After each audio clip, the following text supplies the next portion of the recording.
औज़ुबिल्लाहिमिनश्शैतानिर्रजीम बिस्मिल्लाहिर्रहमानिर्रहीम। रिज़वी भाई ऑनलाइन.com की जानिब से मैं हूं मोहम्मद इकबाल रिज़वी और आज खिलाफत व मुल्कियत सीरीज़ की 8वीं एपिसोड के साथ आपकी खिदमत में हाज़िर हूं। इस सिलसिले की ये 8वीं एपिसोड बहुत ही इम्पोर्टेंट, बहुत ही ख़ास किस्म के उन्वान के ऊपर तकरीबन ऐसा आज मौजू कवर करूँगा कि जिस मौजू पर मैं आराम से गुफ्तगू करूँ 1 बाई 1 रेफरेंस को और कुरानी आयात को 1 बाई 1 कोड करने के बाद अगर इसकी तफसीर और इसकी फ़नी और तफसीर की एक गहराई की दुनिया में जाया जाए तो जो आज का लेक्चर जो बिल्कुल कम टाइम में मैं रिकॉर्ड करने जा रहा हूँ, आप बखूबी समझ जाएंगे कि इस लेक्चर को मैं पूरे 3 घंटे बयान कर सकता हूँ। आज एपिसोड नंबर 8 के अंदर हम शिया और उलमा की किताबों की रोशनी में और तफसीर की रोशनी में कुरान की चंद एक आयात का मुताला करेंगे।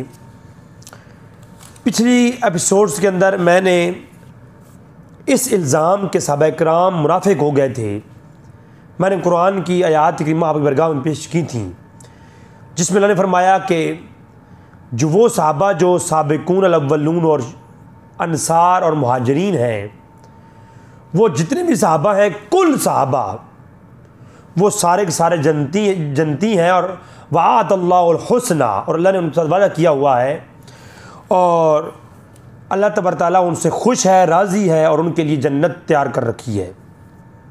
वो पहले मुहाजिरीन, अंसारा और साबिकून अव्वलून जितने भी सहाबा हैं, वो जितने भी कुल सहाबा की अमूम के साथ कुरान ने वाज़ेह तौर पर बिशारत सुना दी कि वो सारे के सारे जन्नती हैं।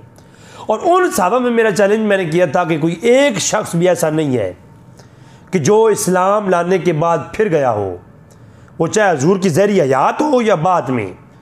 अगर कोई इस चीज़ का कायल है तो समझें कि वो तो कुरान की तकज़ीब का कायल है। कुरान ने जो कहा था वो वक़्त झूठ है। और बल्कि जब कुरान ने सूरत तौबा के अंदर आयत नंबर 100 या 101 के अंदर और दीगर मकामात के अंदर कुरान ने जब वजाहत की थी इस मसले की, तो कुरान ने यह भी कहा कि मरने के बाद वो सहाबा जो कि साबिकून अल-अव्वलून हैं और मुहाजिरीन हैं, वो जन्नत के अंदर दाखिल होंगे। और बुखारी मुस्लिम की रवायात भी है। मैं क्योंकि सुन्नी किताबों को मैंने टच नहीं किया, सुन्नियों की तरफ हम आएंगे जब बनु उमय्या के ऊपर बात होगी तो अहले सुन्नत के बारे में हम गुफ्तगू उन किताबों से करेंगे, क्योंकि चंद एक ऐसी चीज़ें हैं जो हमने बयान करनी है और अहले सुन्नत उनके ऊपर ववाला करेंगे, शोर करेंगे। तो वो सूरह अंबिया की आयत नंबर 101, सूरह तौबा की आयत नंबर 100 और सूरह अंबिया की इसकी तफसीर बैज़ावी की रोशनी में और तफसीर तबरसी की मौजू पर मैंने बयान कर दिया था कि वो ईमान लाने वाले जो पहले सहाबा हैं वो कुल सहाबा जन्नती हैं। शिया उलमा की तफसीर तबरसी, मजमुअतुल बयान, तफसीर बैज़ावी अहले सुन्नत के यहाँ और तफसीर नमूना शिया के यहाँ, उन किताबों के अंदर कुल का कौल है। कुल सहाबा वो जो भी मुहाजिर थे वो सब जन्नती हैं, उनमें से कोई एक भी नहीं फिरा। बल्कि मौला अली का कौल है सूरह अंबिया की आयत नंबर 101 के तहत तफसीर बैज़ावी के अंदर, बाज़ किताबों के अंदर आया है, मैं सिर्फ फ़कत यहाँ से कोट कर रहा हूँ कि मौला अली से किसी ने सवाल किया कि वो सबकत ले जाने वाले और दोज़ख से बच जाने वाले सहाबा और जन्नत की ज़मानत सुनाई जाने वाले सहाबा सूरत अंबिया के अंदर आयत नंबर 101 में जिनका जिक्र है वो कौन है? मौला अली ने कहा कि आना मिन्हु व अबू बकर व उमर व उस्मान व तल्हा व ज़ुबैर व साद व अब्दुर्रहमान इब्न औफ, और नाम गिन दिए सबके। तो वो जो सबकत ले जाने वाले मुहाजिरीन हैं उनमें कौन कौन है? कोई और हो ना हो, अबू बकर, उमर, उस्मान, अली तो है ही हैं। और फिर इसी में जो है साबिकून के अंदर, इसी तफसीर तबरसी के अंदर साबिकून अल-अव्वलून के तहत उन्होंने कहा कि वो जन्नत का सर्टिफिकेट लेने वाले वो सब हैं। हज़रत खदीजा भी उसमें आती है, अबू बकर भी उसमें आते हैं कि जिन्होंने सबसे पहले इस्लाम लाने वालों में सबसे पहले इन्होंने की है। और फिर सानिया स्नैनी इज़ हुमा फिल गार के तहत हमारी जो गुफ्तगू गुजर चुकी है पिछली एपिसोड के अंदर, उसमें मैंने वाज़ेह तौर पर बयान कर दिया कि सानिया स्नैनी इज़ हुमा फिल गार इससे मुराद शिया के तकरीबन कुछ 40 मैंने वो पेश कर दी, जिनमें आप देखेंगे आयतुल्लाह तबातबाई की शिया के यहाँ मोतबर किताब तफसीर मीज़ान, उसके बाद बुरहान फ़ी तफसीर कुरान हाशिम बिन सलमान अल-बहरानी की, उसके बाद तफसीर साफ़ी अल्लामा काशानी की, असूल काफ़ी से मैंने इमाम बाकिर का कौल नकल कर दिया। तो असूल काफ़ी के अंदर इमाम बाकिर का कौल है। इमाम बाकिर अलैहिस्सलाम कहते हैं कि अन बाकिर अलैहिस्सलाम अन रसूल सल्लल्लाहु अलैहि वसल्लम कीला काला उस्कुन इन्नल्लाह माअना। वो जो सकीना नाजिल हुआ था वो किसके लिए हुआ था? अबू बकर के लिए हुआ था। और अबू बकर सदीक को कहा गया कि तुम सुकून करो, अल्लाह हमारे साथ है। ये किस जगह का कौल है? ये असूल काफ़ी शिया के यहाँ पहली मोतबर किताब कुरान के बाद, कुरान के बाद पहली मोतबर किताब, उसके अंदर ये कौल है इमाम बाकिर का कि वो गार के अंदर अबू बकर सदीक सानी हसनैन, कुरान से मुराद, कुरान ने जो कहा कि वो गार में जब थे तो दूसरा उनके साथ था। और हज़ूर ने फरमाया वला ला तहज़न इन्नल्लाह माअना। वो पिछली एपिसोड हमारी गुफ्तगू गुजर चुकी है, वो आप शिया किताबों से मैंने वो सारा मामला ही खोल के रख दिया है, तो वो आप देख सकते हैं। तो उसने ये उसी की ये बात यहाँ पर भी है कि हिजरत करने वालों में सबसे पहले अल्लाह के रसूल के साथ कौन थे? अबू बकर थे। और तो कोई हो ना हो, इनको तो जन्नत का सर्टिफिकेट मिला ही मिला। तो लिहाजा कोई मुनाफिक कहे आज तो वो कुरान की तकज़ीब का कायल है, वो कुरान के ख़िलाफ़ अपनी बात कर रहा है। रवायात के ऊपर हम बात आगे करेंगे, मगर रवायात बाद में है, पहले कुरान है। कोई रवायात की बुनियाद पर कुरान को बदलता फिरे तो मेरे ख्याल में वो अपना इलाज करवाए जा करके। फिर तफसीर असना अशरिया हसन अल हुसैनी शाह अब्दुल उज़्मा की, उसके अंदर भी ये है। तकरीबुल कुरान अल्लामा शराजी की शिया किताब है ये। तफसीर तबरसी के अंदर, तफसीर नमूना के तमाम के अंदर मैं ये पहली एपिसोड, ये पुराना जो मैंने खुलासा पेश कर दिया, ये गुफ्तगू हमारी हो चुकी है। अब जो है मैं आज एक इजमाई तौर पर सहाबा किराम के मुतल्लिक, जिसमें अबू बकर, उमर, उस्मान के बारे में भी बात आ जाएगी और तमाम सहाबा के बारे में शिया कुतुब से ही आपके सामने रखूँगा। बिल्कुल कोई लड़ाई झगड़े वाली बात नहीं है। अस्साबिकून अल अव्वलून की जो इस सूरह तौबा की आयत नंबर 100 और 101 है, इसके अंदर और दीगर मकामात पर यह रवायत आती है जो मैंने पहले पढ़ के सुनाई है। तफसीर बज़ावी के अंदर मौला अली से जब पूछा गया कि उस साबिकून अल अव्वलून कौन है, तो कहा कि आना मिन हो वह अबू बकर व उमर व उस्मान। तफसीर तबरसी के अंदर, जिसे तफसीर मजमुअतुल बयान भी कहते हैं, उसके अंदर बेशुमार रवायात लाए हैं अल्लामा तबरसी, शिया के यहाँ बहुत बड़े आलिम। लेकिन मैं यहाँ पर एक रवायत या दो रवायतें कोट करके मुख्तसरन, मेरा जैसे मैंने कहा है कि आज मैं समंदर को कूज़े में बंद करने की कोशिश करूँगा, एक बड़े जो है गुफ्तगू को मैं समेटने की कोशिश करूँगा। मैंने कहा है कि मैं अगर 1 बाय 1 पढ़ने लगूँगा तो ये 4 घंटे की गुफ्तगू है। तो वो कहते हैं कि एक पहली कौल ये है, पहले ईमान लाने वाले अस्साबिकून अल अव्वलून जो हैं उनमें हज़रत खदीजा और हज़रत अली हैं। ये पहली रिवायत लाए। इसी के साथ मुतसिल दूसरी रिवायत लाए, कहें कि एक और रिवायत में है कि खदीजा सबसे पहले ईमान लाई और उस औरतों में, उसके बाद मर्दों में अबू बकर और बच्चों में हज़रत अली ईमान लेके आए हैं।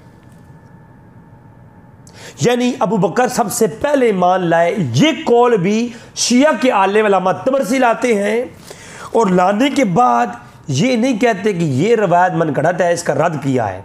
जैसे कि शिया उलमा बाज़ रवायतें लिखती हैं और फिर उसके रद्द के ऊपर कौल लाते हैं कि ये भी नहीं है। उलमा शिया उलमा नहीं, इस तमाम मुफस्सिरीन का ये तरीक़ है, वो रवायत लाते हैं फिर उसकी रद्द पेश करते हैं। जिस रवायत को उनका मिस्ताक नहीं होता, जिसको वो लाना हुज्जत नहीं समझते, उसकी ज़ोफ़ के ऊपर दलाइल देते हैं, उसके मतन की रद्द के ऊपर दलाइल देते हैं, फिर अपना मौक़िफ़ के ऊपर दलील पेश करते हैं। होना तो ये चाहिए था कि पहले अबू बकर वाली रवायत पेश करते अल्लामा तबरसी, फिर इसके रद में दूसरी रवायत जो पहले पेश की है कि हज़रत खदीजा और हज़रत अली ईमान लाए, ये रवायत लेके आते।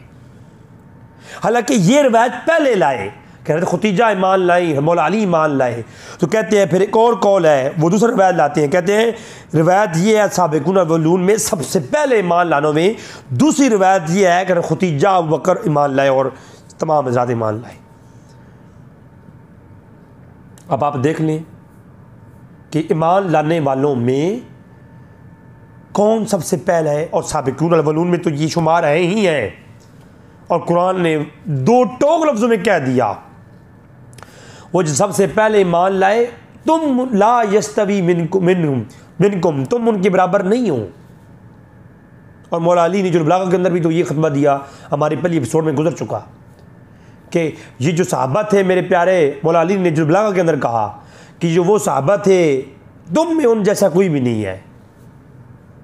कुरान ने भी यही कहा सूरह हदीद के अंदर भी कि ला यस्तवी मिनकुम, तुम में उन जैसा कोई नहीं है जो पहले ईमान लाए फतह मक्का से कबल, उन्होंने कताल किया, जंगें की, माल लुटा दिए, उनके बराबर तुम नहीं हो, उनके बराबर कोई हो ही नहीं सकता। वो साबिकून अव्वलून है और कुरान ने उनके बारे में जन्नत की खुशखबरी सुना रखी है। और सही बुखारी मुस्लिम के अंदर रवायात हैं, वो जिनने ओहद और बदर की जंगें लड़ी, कुरान ने कहा उनके अगले और पिछले गुनाह माफ़ कर दिए। अब जो सहाबा से कोई गलतियां होनी भी थी, कुरान ने पहले कह दिया उनकी वो माफ़ है। अब प्रोटोकॉल है उनके लिए भाई। अब आप और मैं कौन होते हैं कि पैमाने लेकर खड़े हो जाएं, ये मुनाफिक है और ये मोमिन है। उसके बाद तफसीर नमूना के अंदर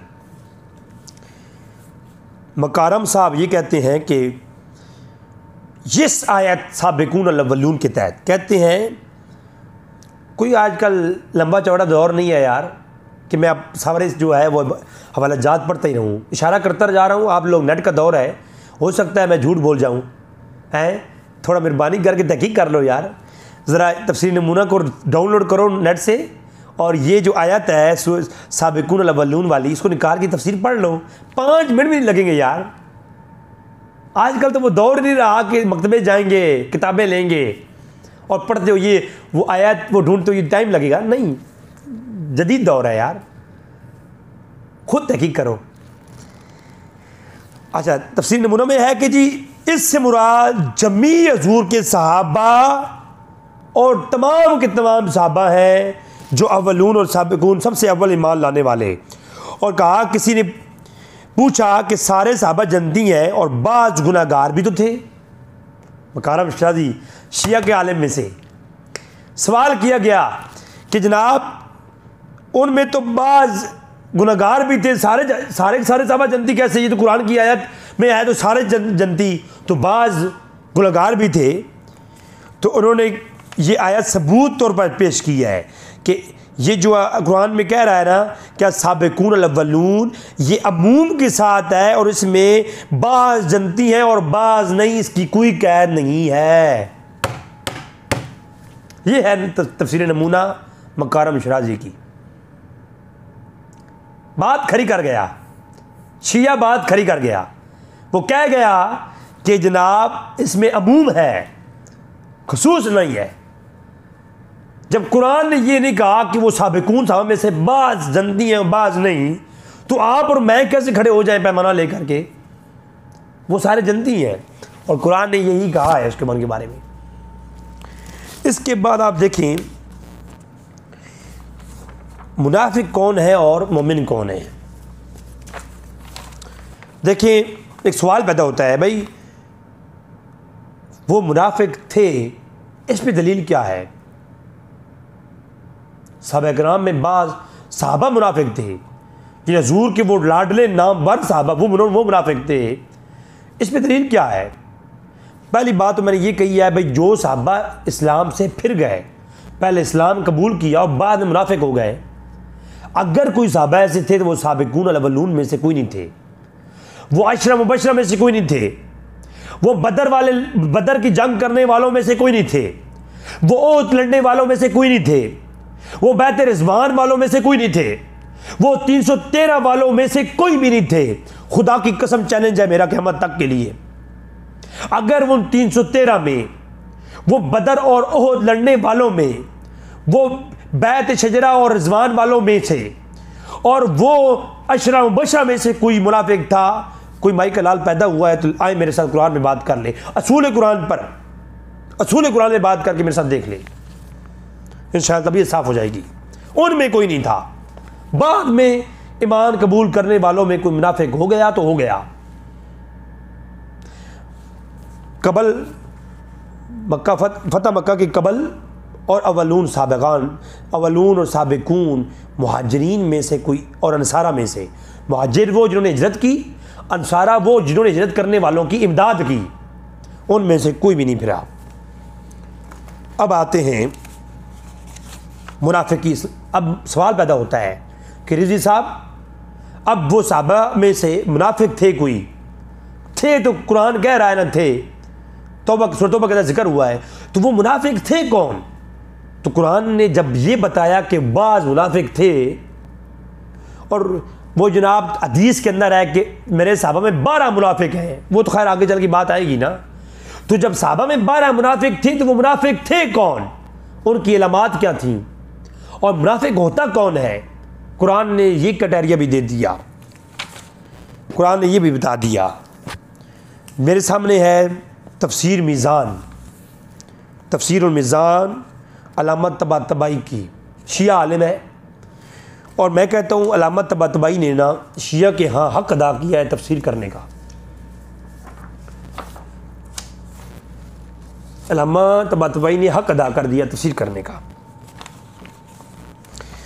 वो कहते हैं मुनाफिक की पहचान क्या है। वो सूरह तौबा की आयत नंबर 83 सबसे पहले इस पे कलाम करते हुए कहते हैं कि मुनाफिक वो लोग हैं जो बहाने बनाकर जहाज से रुक जाते हैं। कुरान ने मुनाफिकीन की अलामात को बयान किया, अलामत तबातबाई उन पे कलाम करते हैं। कोई सुन्नी नहीं, सुन्नियों को साइड पे कर दें, सुन्नियों की किताबों को साइड पे कर दें, सुन्नी तफसीर को साइड पे कर दें। हम बात कर रहे हैं शिया से मुखातिब हूँ, शिया किताबों से मुखातिब हूँ, और अल्लाह की किताब कुरान से मुखातिब हूँ। हदीसों की किताबों को भी साइड पे कर दें। अभी तक मैंने किसी सुन्नी किताबों को हाथ नहीं लगाया, ना मैंने उससे कोई बातों को दलाल दी है। कहीं ताइदन कोई मैं पेश कर देता हूँ तो कर देता हूँ, वरना हुज्जत के तौर पर मैंने अभी तक कुरान और शिया के उलमा की किताबों के अलावा हट के मैंने अभी तक पूरी 8 एपिसोड में मैंने बात नहीं की है। अलामत तबातबाई वो सूरह तौबा की आयत नंबर 83 में ये इसके तहत कहते हैं कि जी कुरान कहता है कि मुनाफिक वो लोग हैं जो बहाने बनाते हैं और जिहाद से पीछे रह जाती हैं। जिहाद पहली अलामत है मुसलमान और मुनाफिक के माबैन नुक्ता इम्तियाज़ की। मुनाफिक की पहली दलील ये है, कुरान कह रहा है अलामत तबातबाई के कहने के मुताबिक, कि मुनाफिक वो लोग होते हैं जो बहाने बनाते हैं और जिहाद में शिरकत नहीं करते। मेरा चैलेंज है अपने भाई शिया से, हर शियान भाई के साथ के लिए मेरा चैलेंज है कि रिजवी भाई को, मैं भी रिजवी हूं, मुझे ये बात बता दें कि जनाब अलामत तबातबाई इसकी तफसीर कर रहे हैं और कुरान की सूरह तौबा की आयत नंबर 83 है कि मुनाफिक की पहली अलामत ये है वो जिहाद से पीछे रह जाता है। मुझे एक ग़ज़वा बता दें जिसमें अबू बकर उमर ने बहाना बनाकर, यह सहाबा किराम जो 313 हैं, जो साबिकून अल-अव्वलून हैं, जो अशरा मुबशरा हैं, जो जंगे ओहद और बदर लड़ने वाले साहबा हैं, उनमें से कोई एक साहबा निकाल के लेके आए जिस साहबी ने बहाना बनाया हो और किसी एक जंग से पीछे रह गया हो। ख़ुसूसन अबू बकर उमर में से कोई एक जंग बता दें, और तो उस्मान के बारे में बता दें, एक जंग से वो पीछे रह गए हों। अब यहाँ पर रिजवी साहब उस्मान गनी तो एक जंग में नहीं गए थे। हाँ जी, मौला अली भी एक जंग में नहीं गए थे। हाँ जी, 2 मौके हैं, 2 मौके जहाँ पर एक मौके पर उस्मान गनी नहीं गए जंग पर, और एक मौके पर मौला अली नहीं गए। पहला मौका हज़रत उस्मान गनी एक मौके पर हजूर ने फरमाया कि साहबजादियाँ सख्त बीमार हैं, तो आप इनकी देखभाल के लिए पीछे रुकें, और उस्मान गनी पीछे रह रुके। और दूसरे मौला अली ग़ज़वा तबूक के मौका पर मौला अली की ड्यूटी लगाई हजूर ने कि हम जो है मदीना और पीछे औरतें अकेली छोड़ के जा रहे हैं, सारे जिहाद पे जाएंगे, तो पीछे बस्ती का ख्याल करने वाला है कोई नहीं, तुम्हारी ड्यूटी ये है कि तुमने पीछे रहना है।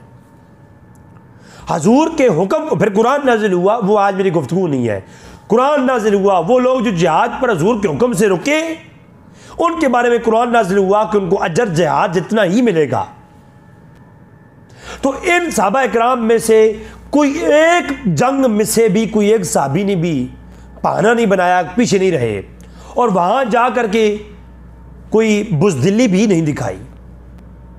क्योंकि मुनाफिकीन की पहली अलामत क्या है? वो बहाने बनाते हैं, वो जंग और जिहाद में आगे बढ़ते नहीं हैं। ये कुरान ने कहा, सूरह तौबा की आयत 83 और सूरह अलामत तबाई ने इसके तहत ये कौल लिखी है। दूसरी अलामत मुनाफिक की कि वो सूरह तौबा आयत नंबर 86 कि वो जब उनको जिहाद का कहा जाता है, वो जिहाद से भी रुकते हैं और वो माल खर्च करने में कंजूस हैं। वो अपना माल खर्च नहीं करते, सदकात नहीं देते।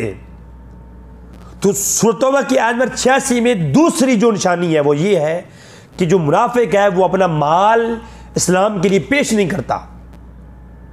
अब मेरा चैलेंज है, अबू बकर उमर ने तो अपने घर की दीवारों पे भी हाथ मारे, कोई सुई ना बच जाए जो आकर के दी जाए हजूर की बरगाह में। कांटों से सिला हुआ एक जो है कमीज पहन करके, एक लिबास पहन करके अबू बकर उमर, हज़रत अबू बकर सदीक रज़ी अल्लाह तआला अन्हु जो हजूर की बरगाह में पेश हो गए। उस्मान गनी ने सारा सामान उठा करके हजूर की बरगाह में पेश कर दिया। ना माल देने में कंजूसी की और ना जिहाद करने में पीछे रहे। तो मुनाफिक जो होते हैं ये दो काम पक्के करते हैं। ये मुनाफिकीन की पक्की ढकी दो बड़ी की जो है ना निशानियां हैं। फिर आप हैरान होंगे, सूरह तौबा की आयत नंबर 84 में है, जब ये आयत नाजिल हुई कि ऐ नबी आप इसके बाद किसी मुनाफिक का जनाजा नहीं बढ़ाएंगे। सूरह तौबा की आयत नंबर जब 84 नाजिल हुई तो अब्दुल्ला इब्ने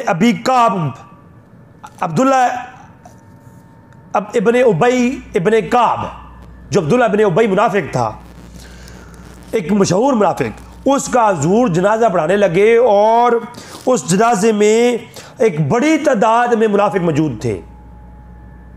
तो जनाजा पढ़ाने लगे तो हजूर के कदमों को हाथ लगाया उमर फारूक ने, या रसूलल्लाह इस मुनाफिक का जनाजा ना पढ़ाएं। अब ऐसा हो सकता है कि मुनाफिक खुद ये कहे कि मुनाफिक का जनाजा ना पढ़ाएं?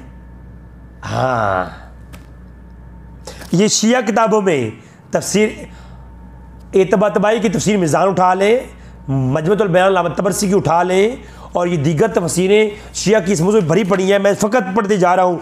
तक़रीबुल कुरान उठा लें और असूल तफसीर साफ़ी उठा लें, तफसीर असना अशरी उठा लें, सब के अंदर ये कौल मौजूद है कि उमर फारूक ने कहा कि आप अब्दुल्ला इब्ने उबई का जनाजा पढ़ा रहे हैं, ये तो मुनाफिक है। अगर उमर फारूक खुद मुनाफिक होते तो मुनाफिक की तायीद करता है, वाइज़ा लकुल्लज़ीना आमनू कालू आमन्ना वाइज़ा खलौ अला शयातीनिहिम। भाई मुनाफिक तो वो है जो मुनाफिकीन का साथ देते हैं।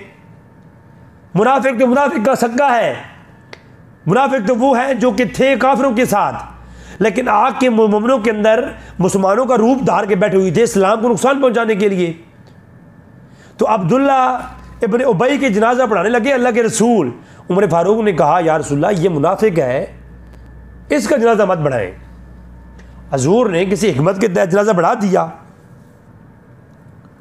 तो जब जनाजा बढ़ा दिया तो कुरान की ये आयत उमर फारूक की तायीद में नाज़िल हुई।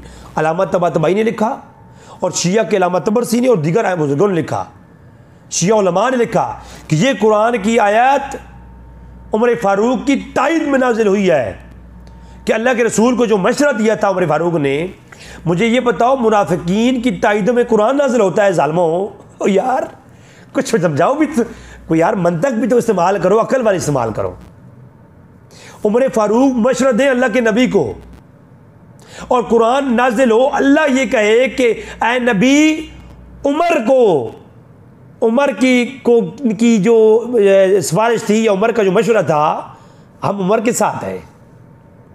क्या मुनाफिकीन की ताईद में अल्लाह आयतें नाजिल करता है? क्या अल्लाह मुनाफिकीन की कई गई बातों की ताईद करता है? नाउज़ बिल्लाहि मिन ज़ालिक। और कुरान नाजिल कर दिया। क्या है नबी, इसके बाद आप मुनाफिकीन की जनाजा नहीं बढ़ाएंगे? खुदा का खौफ करें यार कोई ऐसी बात करें जो अकल में आने वाली हो। मुनाफिकीन का जनाजा हो और एक दूसरा मुनाफिक ये कह रहा हो अल्लाह के नबी आप मुनाफिक का जनाजा ना पढ़ाएं, ऐसा हो सकता है? अल्लाह के नबी ने सूरह तौबा के अंदर मुनाफिकीन को बाहर निकाला जब हुक्म नाजिल हुआ। उमर फारूक को क्यों नहीं निकाला? अबू बकर सिद्दीक़ को क्यों नहीं निकाला? जब अल्लाह का सरी हुक्म नाजिल हो गया कि ला ताज़िरू कद कफरतुम बाद ईमानिकुम, सूरह तौबा की आयत में 66 नाजिल हुई। और अल्लाह के नबी को जब सराहतन हुक्म आ गया, न अंबिया को जब हुक्म आते हैं तो अंबिया नहीं देखते कि फ़िरौन सामने है या मेरे साथ जो है मेरा भाई हारून खड़ा है या नहीं खड़ा। फ़िरौन जैसे जालिम सामने हो, नबी का हुक्म आ जाए तो नबी दरियाओं में घोड़े डाल देता है। तो अगर मोहम्मद अरबी सल्लल्लाहु अलैहि वसल्लम को हुक्म नाजिल हो गया कि मुनाफिकों को निकालिए, और मुनाफिकों को हजूर निकालें और उमर फारूक को ना निकालें, और मुनाफिक भी मुंह छुपा छुपा के भाग रहे हों कि कहीं हमें उमर ना देख ले। हाय हाय हाय हाय यार, कुछ बात भी सोच समझ की करो यार। आपने हाथ डाला तो अल्लाह के रसूल के यारों पे हाथ डाला। ओ यार, कोई बात वालों के बारे में, किसी ने बनु उमैया के बारे में बात की, आखिरी मलूकियत के लोगों के बारे में बात की, हमने सुन ली, हमने एक हद तक दिफा किया। लेकिन यार उनके बारे में जिनके बारे में कुरान नाजिल होता रहा, जिनके बारे में अकल तसव्वुर नहीं करती यार, उनके बारे में आप लोग ये एक बात करेंगे कि वो मुनाफिक थे। तो ये है जनाब सूरह तौबा की आयत 84 में अब्दुल्ला इब्न उबई के जब जनाजा बढ़ाया हजूर ने तो उमर फारूक की ताईद में याद नाज़िल हुई। उलमाए शिया को पढ़ लें आप, उलमाए शिया को पढ़ें आप। फिर आयत नंबर 86 और 87 में ये बात कही गई कि ये जिहाद से मुंह फेरते हैं और अपना माल खर्च करने में जो है कंजूसी करते हैं। और जो है ये कहा गया कि मोमिन वो है जो जिहाद करता है, सूरह तौबा की आयत 86 में, और अल्लाह की राह में खर्च करता है और अल्लाह का जन्नत का वादा है उनके लिए। अब एक तसलसल आ रहा है कुरान का। सूरह तौबा की आयत नंबर 82, 83, 84, 85, 86, 90 तक ये बयान है कि एक तरफ मोमिन है, एक तरफ मुनाफिक है, एक तरफ सहाबा है, एक तरफ मुनाफिक है।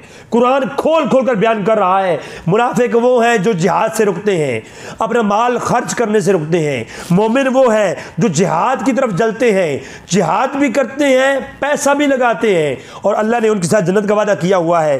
फिर कुरान ने अगली बात की, सूरह आयत नंबर 86 में ये कहा कि वो मोमिन वो है जिनके लिए अल्लाह ने जन्नत बना रखी है और वो जिहाद भी करते हैं और माल खर्च करते हैं। मुनाफिक वो है जो जिहाद से फिरते हैं। और आयत नंबर 87 में कुरान ने कहा कि मुनाफिक वो हैं जो जिहाद भी नहीं करते और माल भी खर्च नहीं करते। अल्लाह ने उनके दिल पर मुनाफिकत की मोहर लगा रखी है। एक तरफ मुनाफिक, एक तरफ मोमिन। उस वक़्त हजूर के सामने जब कुरान नाज़िल हो रहा था, उस वक़्त हुजूर के सामने जो मुनाफिक थे उनमें दो ही किस्म के लोग थे कलमा पढ़ने वाले, एक सहाबा, एक मुनाफिक। जहां कुरान ने कहा या अय्युहल्लज़ीना आमनू, ऐ ईमान वालो, वहां उससे मुराद सहाबा किराम है। जहां ये कहा गया मुनाफिकून, उससे मुराद मुनाफिक है। या दो ही काम थे, या सहाबा या मुनाफिक। अब यहां कुरान कह रहा है सहाबा वो है जो जिहाद करते हैं, माल खर्च करते हैं। मुनाफिक वो है जो इन दोनों काम नहीं करते और उनकी दिलों पर मोहर है। और आयत नंबर 88 में भी ये कहा, और जो जिहाद करते हैं, अल्लाह के रसूल के साथ रहते हैं, उनके बारे में वादा है उनकी फिर तारीफ़ की कि वो सहाबा किराम जिहाद करने वाले हैं। फिर सूरह तौबा की आयत नंबर 90 में कहा कि जो इर्दा गिर्द देहाती हैं वो मुनाफिक है। और ये इर्दा गिर्द के जो देहाती हैं वो मुनाफिक हैं। जब आप उन्हें जिहाद का कहते हैं तो वो जिहाद से रुक जाते हैं, और फिर जब आप वापस आ जाते हैं तो आपके पीछे आके माजरत करते हैं, माजरत। ये वो मुनाफिकीन की अलामत है। मुनाफिक जिहाद में जाता नहीं है, माल नहीं खर्च करता, फिर अल्लाह के रसूल की बरगाह में आके कहता है या रसूलल्लाह हमारा तो बच्चा बीमार था, या रसूलल्लाह हमारी बीवी बीमार थी, या रसूलल्लाह ये उज़र था इसलिए हम जिहाद पे नहीं जा सके, या रसूलल्लाह मेरे तो यहाँ पे दर्द था, या रसूलल्लाह मेरे लिए ये मुश्किल थी, मेरी सांस की तकलीफ़ थी। बात समझा रही है ना। जो मुनाफिक थे वो हट्टे कट्टे नौजवान हो के अब्दुल्ला बिन उबई जैसे लोग, वो जिहाद में जाने से रुकते थे, अगर चले भी जाते थे तो वहां जाके जो जिहाद करने वाले हैं उनको बदजन करते थे, और जो हक वाले थे उनकी उम्रें 60 साल की भी थी, फिर भी तलवार निकालते थे, कहते या रसूलल्लाह मेरे माँ बाप पे कुर्बान हो, हम हाजिर हैं। तो ये बात है। फिर इसी इन्हीं आयात कीमत के ऊपर बात करने के बाद अल-मीज़ान के अंदर अल्लामा तबातबाई कहते हैं कि ये थे मुनाफिक और ये थे असहाब जिनके दरमियान में तफरीक कुरान ने बयान की है। अब आप खुद इस पैमाने के ऊपर नाप तोल लें कि वो कौन कौन से लोग थे जो सहाबी थे और कौन कौन से मुनाफिक थे।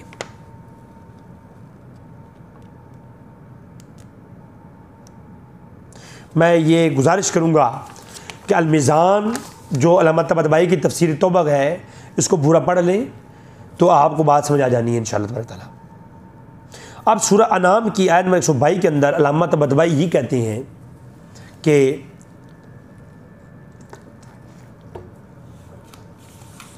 अल्लामा तबरसी ने इसको नकल किया, और शिया के तकरीबन मेरे पास 5 तफसीरों के हवालाजात मौजूद हैं जिनके अंदर ये कौल मौजूद है। मैं सबसे मोतबर किताब है अल्लामा तबातबाई के अल-मीज़ान, तेहरान से छपी है, ईरान से छपी है। ईरान के अंदर इसकी जो है वो की जाती है, बड़ी जो है नशर व अशात की जाती है। अल्लामा तबातबाई की तफसीर अल-मीज़ान, वो सूरह अनाम की आयत नंबर 122 जिसमें यह है कि वो शख्स जो मुर्दा था हमने उसको ज़िंदा किया ईमान के साथ, और फिर वो मोमिन हो गया तो वो एक नूर से मिल गया, और वो ख़ुद भी रोशन है, दूसरों को भी रोशन करता है। इस आयत के तहत अल्लामा तबातबाई ये कौल लाते हैं।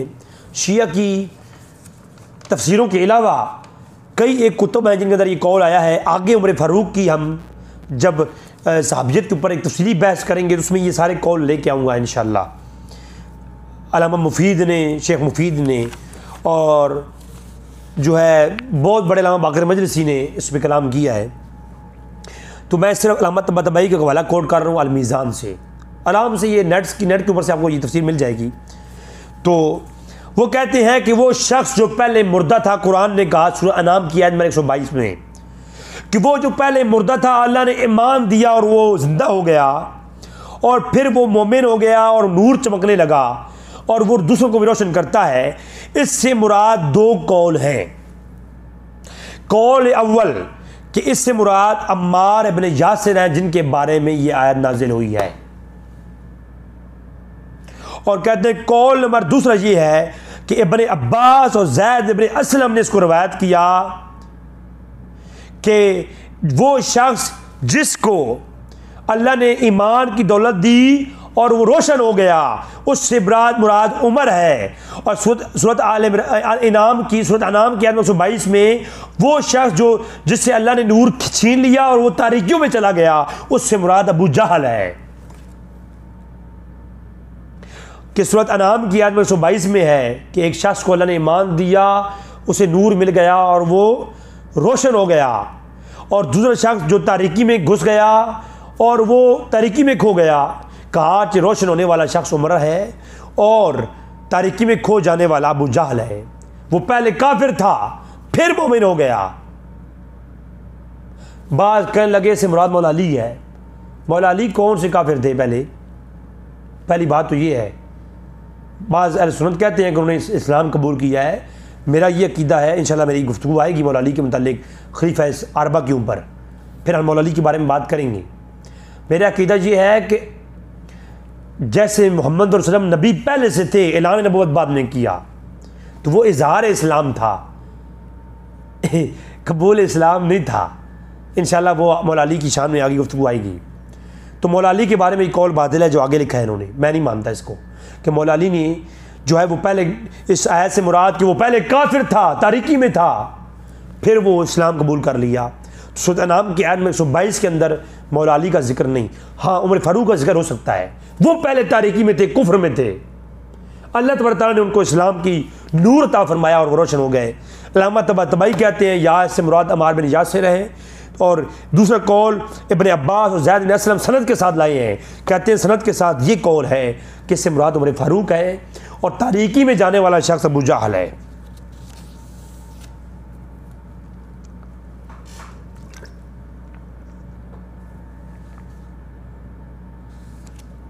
अब अल्लामा तबातबाई ये दो कौल लाने के बाद, दोनों कौल लिखने के बाद, जो पहला कौल अम्मार इब्न यासिर वाला है उस पर कोई लंबा चौड़ा कलाम नहीं करते।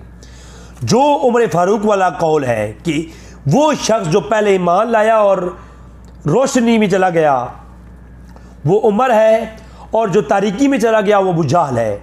इस आयत में 122 जिसके ईमान की गवाही कुरान दे रहा है, इस कौल जो इब्न अब्बास और ज़ैद बिन असलम का कौल है, इस कौल के ऊपर अल्लामा तबातबाई कहते हैं कि अन्ना यकूलू, कहते हैं कि मैं ये कहता हूँ, इस कौल से मुराद जमात सहाबा की कबार की एक इस कौल से मुराद एक कबायर जमात ने कौल नकल किया है और ताबीन की जमात ने कौल नकल किया है, और अबू जाफ़र अल मदनी ने, अल फदल ने, अल हसन ने, सब ने ये कहा है।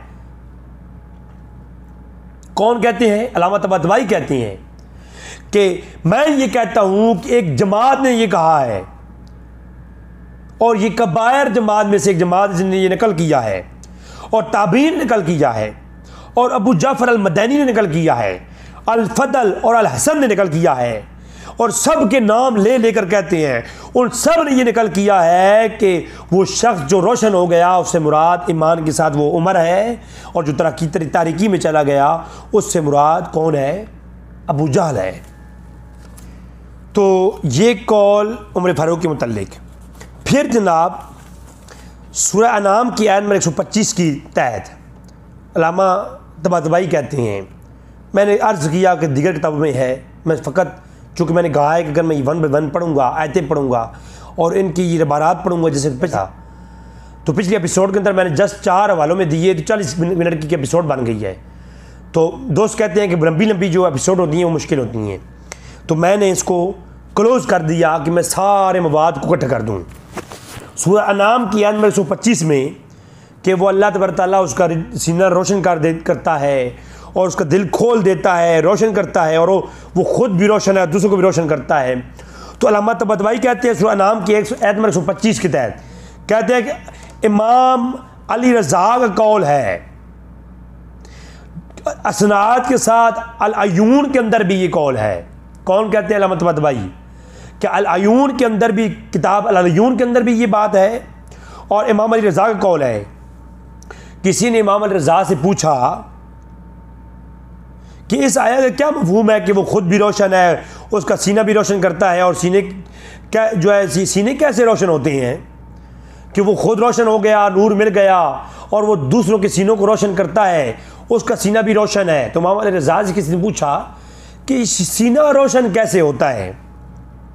तो इमाम अली रज़ा कहते हैं, अल्लामा तबातबाई कहते हैं कि बरवायत मोतबर सनद के साथ है अल अयून के अंदर कि ये इशारा किया गया है उस पहले कौल की तरफ कि वो उसका ईमान जो तारीकियों में गुम था और उसको ईमान से ज़िंदा किया और वो मोमिन हो गया और वो दूसरों को रोशन करता है।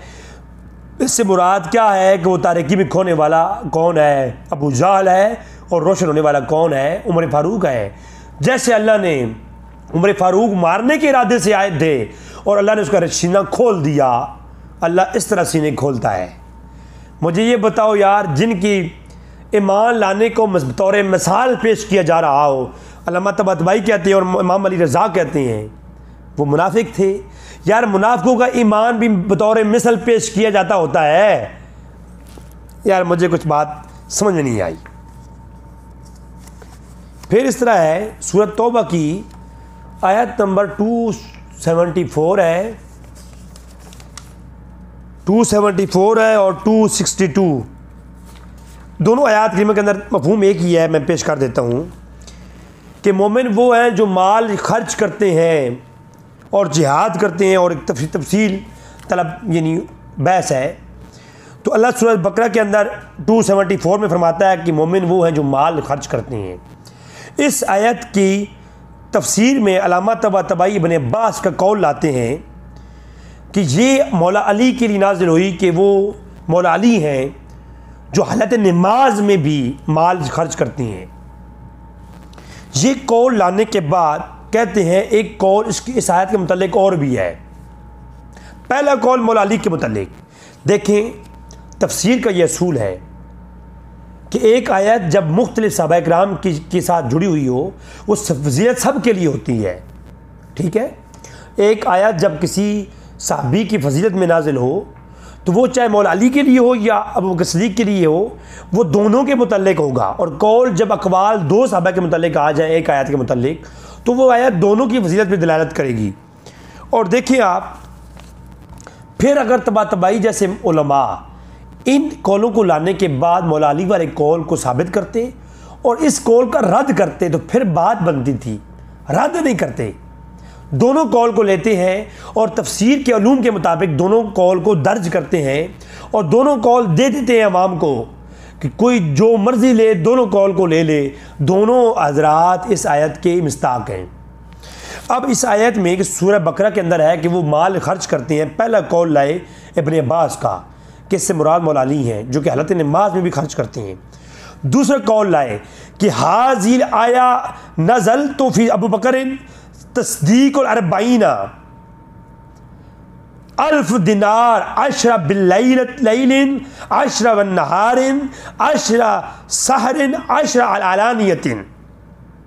कहते हैं कि ये आयत अबू बकर सिद्दीक़ की तस्दीक में नाजिल हुई है कि अबू बकर सिद्दीक़ ने 40,000 दिनार हज़ूर की बरगाह में पेश किए, माल खर्च किया, 10 रात को 10 दिन को, 10 बता दिखा करके ऐलानिया तौर पर और 10 छुपा करके। ये है कौल, इसका रद्द भी नहीं करते। और ये कौल शिया की हदीस की रवायात की किताबों में भी मौजूद है। इंशाल्लाह ये आगे गुफ्तगू के लिए एपिसोड में मैं करूँगा और रवायात दिखाऊँगा भी इंशाल्लाह। और इसके अलावा ये कौल अल्लामा मुफीद शेख मुफीद भी लाए हैं जी। अच्छा, इसके अलावा सूरह ज़ुमर की आयत नंबर 33 में है, सूरह ज़ुमर की आयत नंबर 33 है कि अल्लाह के नबी तुम्हारे पास ये वो हस्ती है जो सही के साथ नाजिल हुई है, और जिसने भी इसकी तस्दीक की है अल्लाह उसकी जो है उसको उसके साथ वादा है, हुस्न है और वो जन्नत में दाखिल होगा। तो सूरह ज़ुमर की आयत नंबर 33 जो है ना कि अल्लाह के नबी की जो सबसे पहले जिसने तस्दीक की है, इस आयत की तफसीर में तफसीर रूहुल जन्नान अबुल फतूह राज़ी शिया के बहुत बड़े आलिम हैं, उन्होंने इस बार लिखा, अल्लामा तबरसी ने लिखा, अल्लामा कुम्मी ने तफसीर कुम्मी में लिखा, तफसीर तबरसी के अंदर मौजूद है, और तकरीबन 18 वाले हैं मेरे पास शिया के किताबों के। मैं कहा है कि आगे मैं लाऊंगा जब ये गुफ्तगू आएगी। आज चूँकि मैं एक अमूमी नक्शा पेश कर रहा हूँ। तो इस सूरह ज़ुमर की आयत में 33 के तहत लिखते हैं तफसीर रूहुल जिनान वाले अल्लामा फतूह राज़ी, कहते हैं ये आयत अबू बकर सिद्दीक़ की तस्दीक के ऊपर नाजिल हुई है कि अबू बकर ने जो हुज़ूर की तस्दीक फरमाई सबसे पहले। अल्लामा तबरसी मजमुअल बयान के अंदर कहते हैं कि अबू बकर सिद्दीक़ ने का कौल के जो उन्होंने तस्दीक की हुज़ूर की सबसे पहले, ये इस कौल के जो है ना तायीद में नाजिल हुई है। और अल्लामा तबरसी ने मौला अली के नाम का भी कौल यहाँ पर लिखा है कि उनकी तायीद में नाजिल हुई है। और तफसीर कुम्मी के अंदर कि कहा कि ये अबू बकर और अली और सारे सहाबा और तमाम अहले बैत जो हज़ूर जिन्होंने कलमा पढ़ा और कलमा पढ़ के हज़ूर की तस्दीक कर दी, वो सब के हक़ में नाजिल हुई है। ये अल्लामा कुम्मी पर तो मैं इस बात पे सलाम पेश करता हूँ उन्होंने कहा कि तस्दीक से मुराद ये नहीं है कि फ़कत किसी ने तस्दीक की है। तो उन्होंने कहा इसमें अबू बकर, उमर और अली जिसने हजूर का कलमा पढ़ लिया गोया उसने हजूर की तस्दीक की। तमाम सहाबा, जमी सहाबा और आले बैत इस आयत की मिस्दाक है। और इसके अलावा जनाब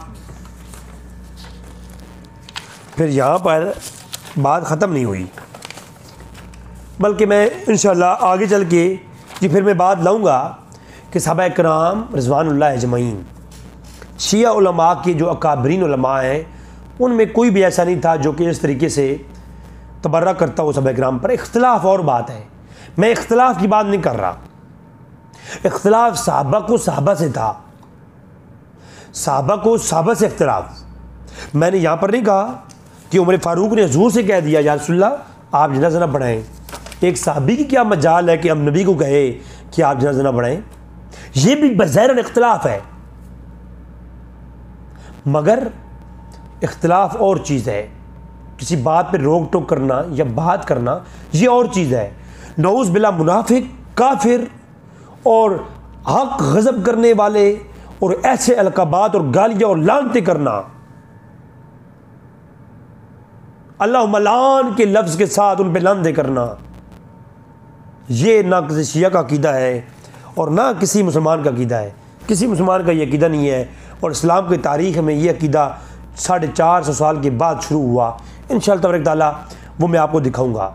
450 साल के बाद सख्त अल्फाज थे, लानतें नहीं थी।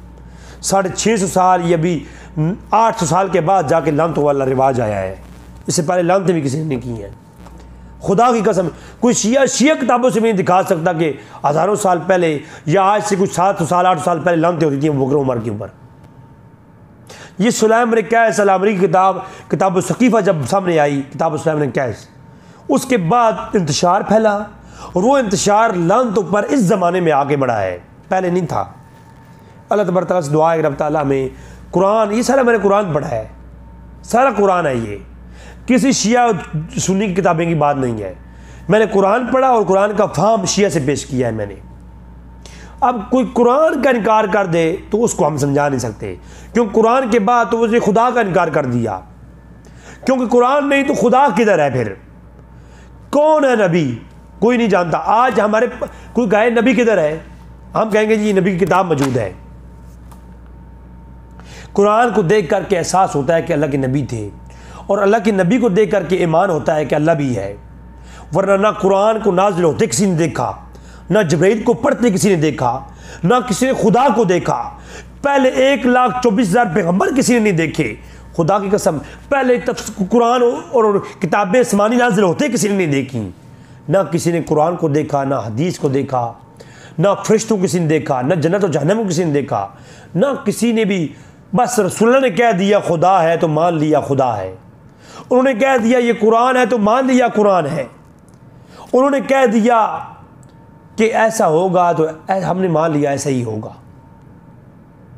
लिहाजा कोई कुरान का कोई ये कहे कि नहीं मेरी फ़िक्र मेरी राय मजबूत है, कुरान जो कह रहा है ये ठीक नहीं है, तो उसके लिए तुम्हारे पास इलाज नहीं है। ये उसके लिए है जो कुरान को फॉलोवर है, जो जाकिरों मुल्लाओं और इन हज़रात मुतासबिरीन के तरीके लोगों के साथ बैठ उठ के और लानते और तासुब पर मबनी मजलिस से सुनने वाले जो हज़रात हैं, जिनका कुरान से कोई लेन देन नहीं। जिस तरह नुसरत फ़तेह अली ख़ान किसी महफ़ल में महफ़ल गर्म करके जाता है और लोग वाह वाह करते हैं, जो ज़ाकिरों की वाह वाह करने के ऊपर रज़ामंद हैं, उनका क्या ताल्लुक़ कुरान से और रवायात से और आले बैत से और सहाबा से? उनका क्या ताल्लुक़?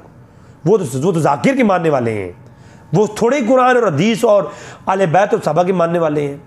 जो कुरान आले बैत और रवायात और सहाबा किराम का मानने वाला होगा वो कुरान की बात मानेगा। जो अपनी नफ्स की पैरवी करके अपने अकीदों को कुरान पर हावी करेगा उसका कोई इलाज नहीं है। आप उसको 1000 दलाइल दें, आप उसको एक कोई ये भी कह दें कि कोई फरिश्ता नाजिल हुआ है वही लेकर अल्लाह का पैगाम है तुम्हारे लिए, वो कहेगा भाई अल्लाह का पैगाम मैंने नहीं लेना, मेरे जो अपनी बात है राय है वो सबसे बड़ी हुज्जत है। वमा अलैना इल्लल बलागुल मुबीन।